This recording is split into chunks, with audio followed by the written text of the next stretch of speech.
Armed police battalion আইন 2026-এর খসড়ার চূড়ান্ত অনুমোদন দিয়েছে মন্ত্রিসভা।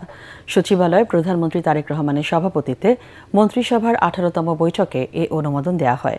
এতে বলা হয়, আর্মড পুলিশ ব্যাটালিয়নকে অধিক জনবান্ধব করতে বিদ্যমান অধ্যাদেশ যুগোপযোগী করে আর্মড পুলিশ ব্যাটালিয়ন আইন 2026-এর খসড়া প্রণয়ন করা হয়েছে। খসড়া আইনটি জনমত যাচাইয়ে স্বরাষ্ট্র মন্ত্রণালয়ের ওয়েবসাইটে প্রকাশ করা হয়েছে।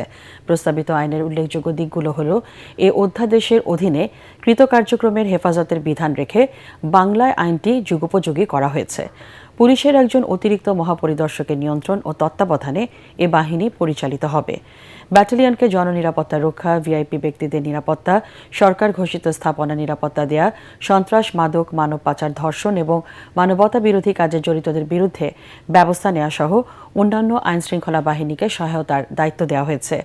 ফৌজদারি কার্যবিধি ও প্রচলিত অন্যান্য আইন প্রতিপালন সাপেক্ষে ইউনিটের সদস্যদের ফৌজদারি অপরাধ তদন্ত ও কার্যক্রম পরিচালনার ক্ষমতা দেওয়ার প্রস্তাব রাখা হয়েছে।